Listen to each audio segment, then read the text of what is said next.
Family Church. In a few minutes, our pastor will get up and share an awesome message with us. But first, we want to get started by praising our Lord with our amazing worship team. So everyone, please stand up and get ready for an awesome time of worship.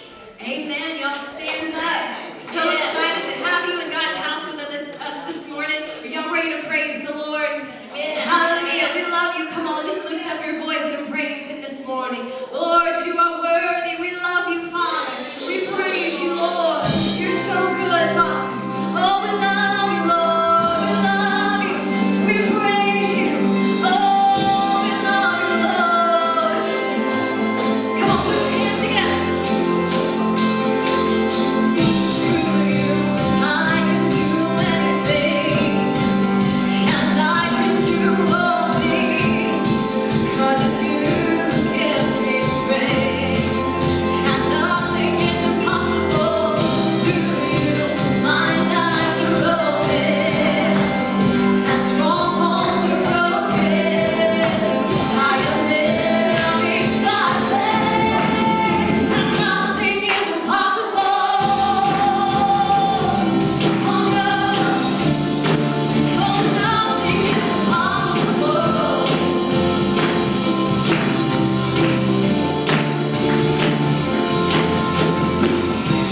I'm not gonna live by what I see. I'm not gonna live by what I feel. Deep down, I know that you're here with me, and I know that you can do anything. Through you, I can do anything. Yes, I can do all things, 'cause it's you who gives me strength, and nothing is impossible. Through you, my eyes are open, and strongholds are broken. I am living by faith. Come on, shout it out. Nothing is impossible. Oh no, Lord, nothing's impossible for you. We praise you, Lord. See, I'm not gonna live by what I see. I'm not gonna live by what I see. I'm not gonna live by what I feel. Deep down inside, I know. Deep down, I know that you're here with me, and I know that you can do anything. Through you, I can do anything. Yes, I can do all things, 'cause it's you who gives me strength, and nothing is impossible. Through you, my eyes are open, and strongholds are broken. I am living by faith. Oh, shout it out. Nothing is impossible. Oh no. We praise you, Lord. Nothing's impossible. Sing, I believe, and I believe, I believe, and I believe in you. I believe, I believe, I believe in you. I believe, I believe. I believe in you. I believe, oh yes. I believe. Come on, sing it one more time. I believe, oh we believe. I believe in you. I believe, in you. Through you, I can do anything. Come on, sing it out. Yes, I can do all things, 'cause it's you who gives me strength, and nothing is impossible. Through you, my eyes are open,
this morning.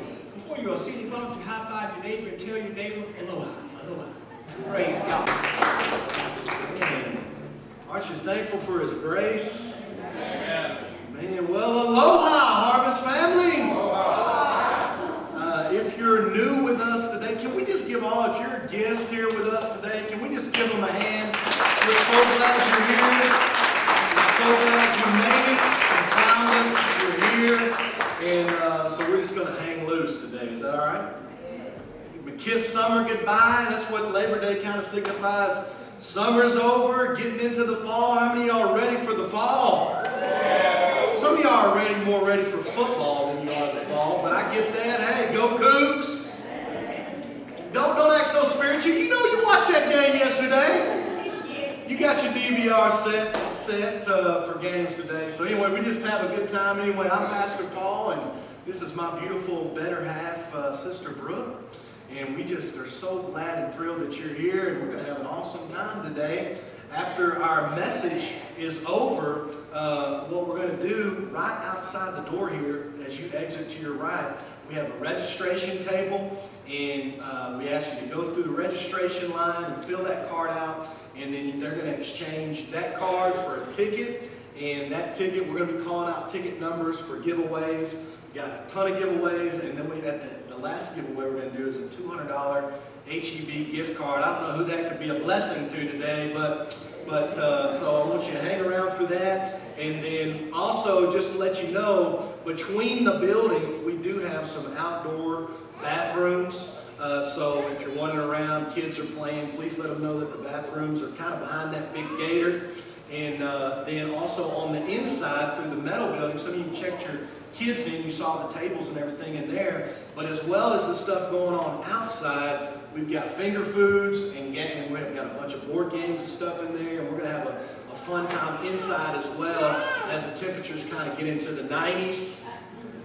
You know, it's kind of feels like summer all the way to October around Houston. Y'all know that. But so we're going to have fun stuff on the inside. But just to make you aware of this, there's finger foods on the inside, but outside is our grill. We've got some cool grill items out there, so make sure after you hit the registration table to hit that grill. And then we'll also have snow cones going over there. Did I miss anything?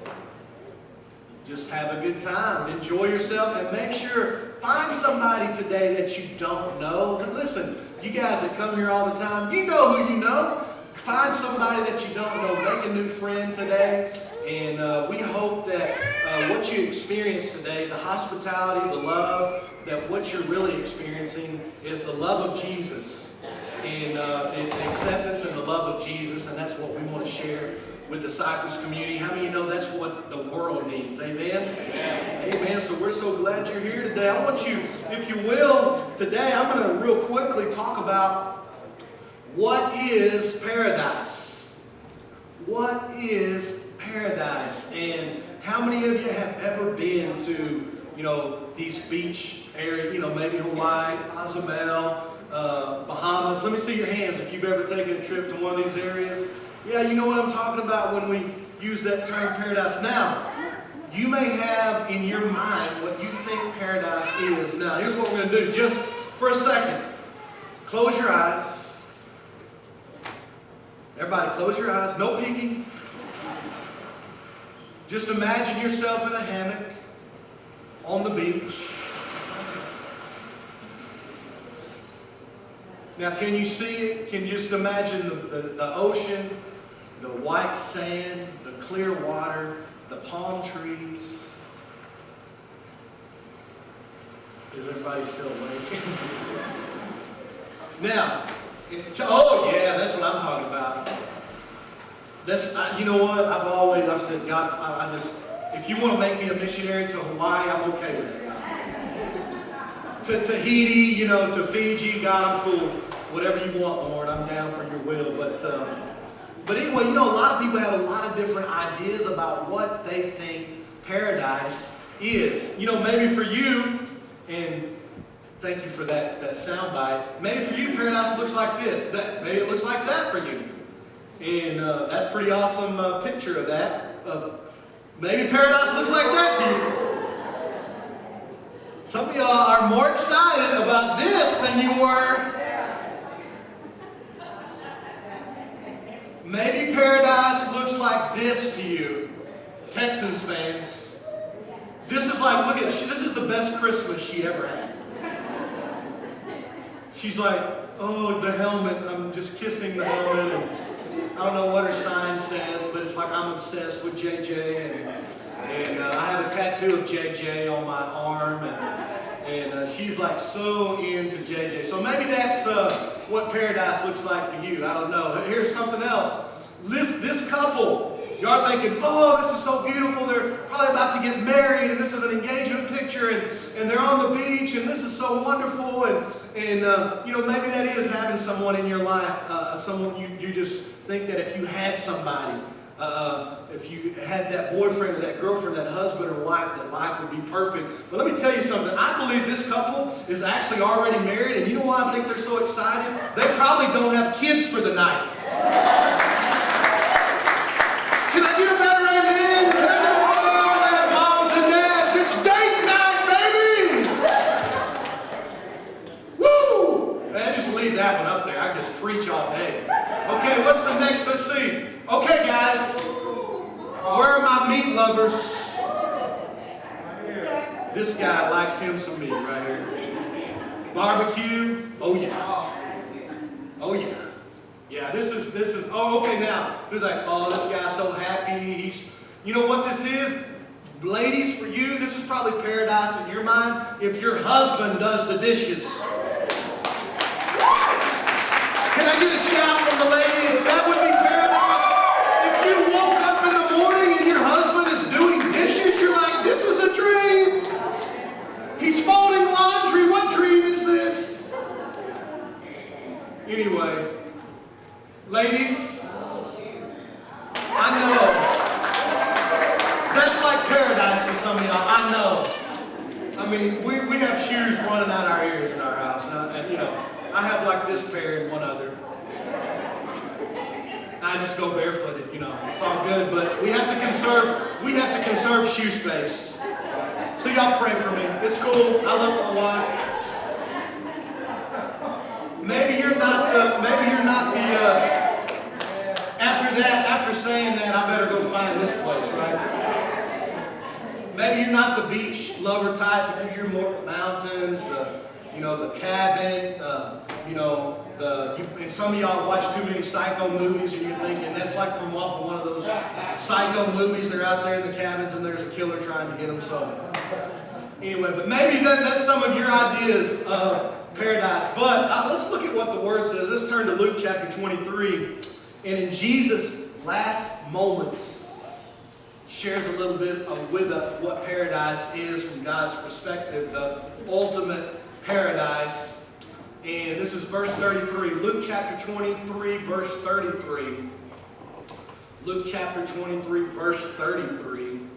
And go ahead and Bible, just going to have it up here. But when they came to a place called the Skull, it looked, the big hill that he was crucified on actually looked like a skull. That's why they called it that. And they nailed him to the cross. His hands and feet were nailed to that cross. And the criminals next to him, there were criminals on either side of him. Thieves. One version says that they were thieves that were nailed on both sides of him. So here's the perfect, pure Son of God in his dying moments. And in his dying moments, you know, you think of these beautiful moments of you're leaving this world, and you all have experienced this with a loved one where you're there by their side, and you know, you're saying your goodbyes, and it's a sweet moment. Jesus in his last moments gave up all of that to take our sins upon himself. And actually, these two guys that were dying next to him, he was dying for their sins too. Think about that. So if you ever think for one moment that nobody loves you, you think nobody cares about me, nobody loves me, you need to think about the cross. Think about the cross of Jesus, because it was there that God proved for all time to all humanity, all nations, tongues, races, tribes, and people from all throughout history that God loves us.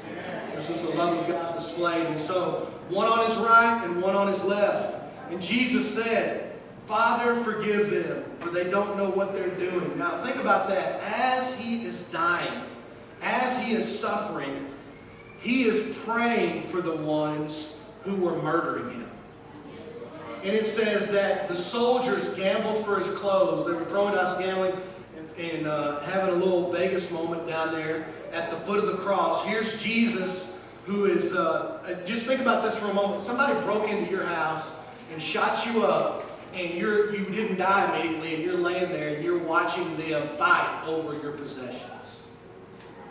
Jesus is nailed, suspended in air, and he's looking at guys who are fighting and gambling over his earthly possessions. See, to them, they thought paradise or something better than what I have now is in something material.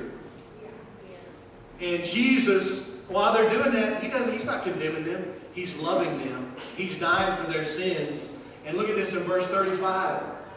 The crowd watched. So the soldiers are torturing him and murdering him, and they're gambling for his stuff. And the crowd watched, and the Jewish leaders scoffed at him. He saved others, but let him save himself if he's really the Messiah. And he could not save himself. If he were to save himself, then all of humanity would have been lost. He was dying for their sins, for their wrong, for all the things that all of us had done. And so he couldn't save himself, because in that moment, he was saving you and he was saving me. Amen? And so think about this. The soldiers also, they mocked him. And so the Jewish leaders were mocked. Here he is dying and suffering in so much pain and agony. And he's dying, and everybody's just piling up on him, railing at him, and just talk about kick somebody while they're down. Jesus experienced this. Listen, what's so powerful about the gospel is that Jesus suffered so horribly that there is no suffering, nothing that you could ever go through that God has not already been there. And he can fellowship with you and be a comfort to you and a friend to you in the darkest moment of your life. Can I have a better amen? Amen. So they offered him a drink of sour wine, and asked him what that was. They were trying to, that was something to deaden his senses, because they didn't have pain meds. Think about the horrible pain that Jesus was in. And a lot of times when we're in pain, we're like, give me some meds. There were no meds. But Jesus actually rejected. He didn't want this. He felt the full brunt of the pain and the torture, and actually what was happening. God's wrath and judgment against humanity all fell on Jesus. So it doesn't have to fall on you if you believe on him. That's what was happening. In verse 38, if you're the Christ, save yourself. And it says there was a sign fastened above him. This is the King of the Jews. It was just another mockery. They were mocking Jesus openly. And one of the criminals hanging beside him scoffed, "So you're the Messiah." Here's this guy. He's dying. He is dying. And what we see at the cross is a crossroads of life.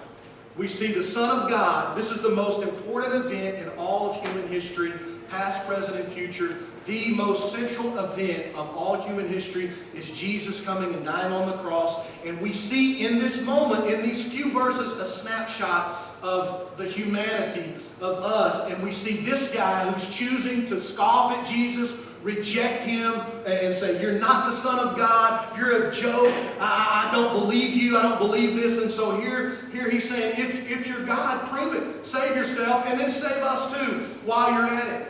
And look at verse 40. But the other criminal protested, "Don't you fear God even when you've been sentenced to die?" Just leave it on verse 40 for a second. Here is this guy who is railing on Jesus, who is being just blasphemous against God. And here's this other guy. And realize it says criminals. Now, you had to do something pretty bad to get executed. Am I right? These guys, they were criminals. Actually, they were thieves. So we can say that their idea of paradise was probably, and there's nothing wrong with having resources and being blessed and being able to provide for your family. And please don't miss my point by this. But probably their idea of paradise was that roll of bills. Because I'll steal, I'll break in, I'll rob, I'll hurt, whatever I need to do to get that money, that material thing. That was their idea of paradise. And here they are at the end of their life. And what is that roll of bills going to do for you? here you are taking your last breath, and all these ideas that we have of paradise completely go out the window. Because here's what we have to realize as people in this planet. And we think that we're going to live forever. And here's the question. Someone was talking about the guy that owns Facebook. He's doing all this technology. He's absorbing himself and to try to create better technology to make life better. And that's wonderful and that's great. And thank goodness for technology. But the big, huge question is like, we're just rearranging deck chairs on the Titanic. Because we're not going to live forever. And we have to, the most important question of life is what's out there, what's out in eternity. Because if you live 80, 70, 80 years, what's after this life? I'm talking hundreds, thousands of years after this. There is an eternity. And so the most important question is, like with these thieves, what will you do with Jesus? Will you accept him? Will you embrace him? Or will you reject him? And so here's this criminal. He's at the end of his life and he's telling him, look, you're about to die. But think about what you're saying here. And look at verse 41. We deserve to die for our crimes, but this man hasn't done anything wrong. Guess what? You and I deserve to die. For all the wrongs and the sins and the things that we've committed, Jesus came sinless, perfect, and he didn't deserve to die. He chose to lay down his life so that he would be condemned and you and I could go free. I think that's pretty amazing news, don't you? I think that's pretty awesome news. That's what's called the gospel. Look at verse 42. And then he told Jesus, Jesus, remember me. Here's this criminal, this thief, who's had this wrong idea about what paradise is. Now he's coming to Jesus and he's saying, Jesus, I'm asking you to remember me. In other words, Jesus, here I am. I bring myself to you. Here I am, a thief. I have nothing to offer you. But I'm coming to you and I accept you and I embrace you. Jesus, will you remember me when you come into your kingdom? In other words, this guy realized there's a kingdom beyond this earthly kingdom. He's smart enough to know we're about to die. There's something on the other side of where we're going. And I believe that I want to be in Jesus' kingdom. Amen. That's what he's basically saying here. And look at and this is the grace of God. I want you to see the grace of God to a guy who's done nothing but crime and stolen his entire life. And look at this. Jesus replied, I assure you, today, everybody say today. Today, right now, he's saying, you will be with me in paradise. Amen. Now, this time it was noon. Darkness fell on the whole land till 3 o'clock. And it goes on to tell us the sun left and the curtain of the sanctuary of the temple was torn down the middle. All some crazy stuff was happening. Jesus said, Father, I entrust my spirit into your hands. And then he breathed his last words. And then he also said, it is finished. But go back to verse 43 where Jesus said, I assure you today, you will be with me in paradise. In other words, God, who was in Christ, totally redefined for us what paradise is. Look at what he said. You will be with me in paradise. I got news for you. Some of you have searched. You have listened to the world's promises, and those promises have been broken. This will fulfill you. This will make you better. If you'll get into this scene, if you'll do this, if you'll further yourself this way. You've tried everything. You've tried the drug scene. You've tried every kind of relationship in the world. You've tried every kind of experience and encounter that you possibly can, and it still has left you empty. You want to know that paradise, thank goodness for, enjoying God's creation and enjoying, beautiful trips and going to places like Fiji and Hawaii and Cozumel and those beautiful places. God created that. But that is not ultimately paradise. Jesus made this statement. He said, eternal life is that you may know me. In other words, Jesus was telling this guy that today you will be with me in paradise. Knowing Jesus and being with Jesus, that's paradise. And that, experiencing him and knowing him and receiving him into your life and saying, Jesus, I come to you with my sins in my life. And I believe that what you did on the cross was for me. And I receive that and I embrace that. And I want that in my life. When you come to Him like that and you receive Him into your life, guess what? That enables you and makes you clean and holy and pure and righteous. That you are now in right relationship with God the Father. And then you can make heaven, the ultimate paradise, your home. Yes. Man, you think Hawaii is something? Man, wait until you see heaven. And you enjoy barbecue, wait until we get up there. Ladies, you enjoy shoes. Jesus said, I'm preparing mansions. But guess what? Thank goodness for the sweet by and by. In other words, thank goodness for heaven after we die. But thank goodness that God comes to live on the inside of us. The Holy Spirit comes to live on the inside of us when we receive Jesus. And we get a little heaven to heaven in the nasty now and now. That you can experience God and eternal life right now. And have the life of God, the joy of life. God can see, you were created. You were created by God. And only God can fulfill you. You're a spirit being created in the image of God. And I want to tell you today, that's what real paradise is all about. It's about knowing Jesus. And I want to give you the opportunity this morning to receive Jesus. I want us to stand, if we can. If we can all stand together. And my favorite messages are those that are short and sweet. Especially when you got a grill out there waiting on you. But it's all right to laugh and joke and have a good time in God's house. Listen, I think for so long we think, well, it's church, I got to be serious, and I got to act holy. And God created humor, He created laughter, He created joy, and God wants us to enjoy our relationship with Him. Amen. And listen to me. Let me just ask this question. How many of you have ever, and I've got both hands up, okay? How many of you have ever sinned, messed up, done wrong, fell on your face, made a mistake? Let me see your hands. If you're not raising your hand, God forgive you for lying. How many of you say, I've blown it? Yeah, of course, we all have. This is, let me just say this. I don't have my billfold on me, but if I have my billfold and I pull my billfold out and I say, how many of you like a $100 bill? How many of you who would like a $100 bill? Yeah, some of y'all are like, oh, well, if it was 200, I would raise my hand. You know you raise your hand. I want it. In other words, here's what I'm trying to tell you. You raise your hand for something good, right? Raise your hand for something good.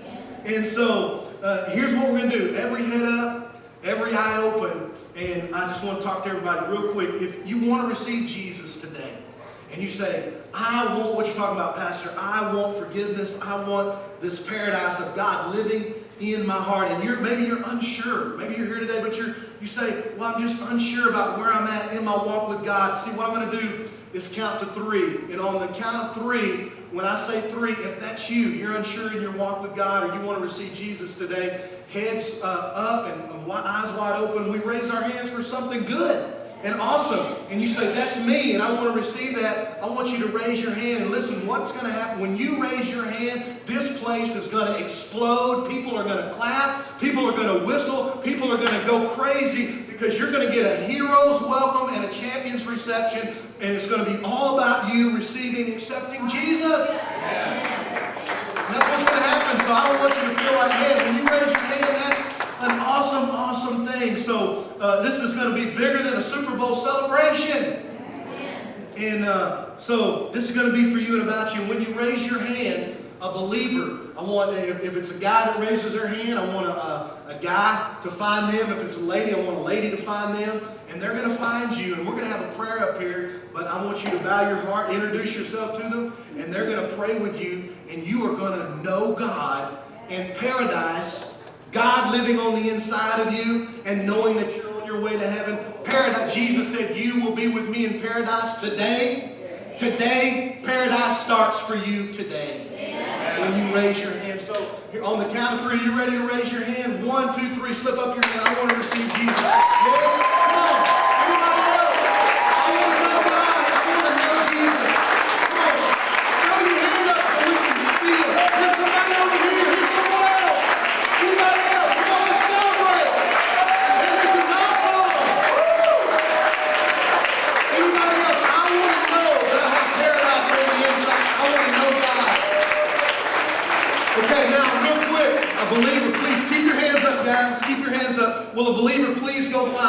go to a lady real fast? Come on, guys. Come on. Let's go. Let's go. Let's find them. Come on, Harvest family. Go find them. They got their hand up. They're waiting for you. Maybe you didn't. Come on, raise your hand if that's you. Come on, find somebody real quick, and we're going to pray. And that means, listen, here's what's so incredible and what's so awesome. If you didn't raise your hand, that means that you know that you're saved. Man, look around you. Look at all these people that you're going to spend eternity with. Isn't that awesome? Well, 3 of you are excited about that. I know you are messing with me. So here we go. You ready to pray? I want you to find them. And Julie, if you can put that prayer up here, and we're going to pray this together. And listen, I want you to repeat this prayer after that person who's there praying with you. And I want all of us to pray this together. You guys ready? Are you ready? And just pray with your heart open to God. Jesus, I confess you are my Lord and my Savior. I ask you to cleanse me of my sins. I believe in my heart that God raised you from the dead. By faith in your word, I receive salvation now. Make your home in my heart. Thank you for loving me. Thank you for saving me. God, you are now my Father. I am your child. In your name I pray. Amen and amen. Come on, let's give God a shout. Let's celebrate. I want you to celebrate like the Texans just won the Super Bowl. Because these people just received eternal life. They just accepted Jesus. Paradise just became a reality for somebody in here.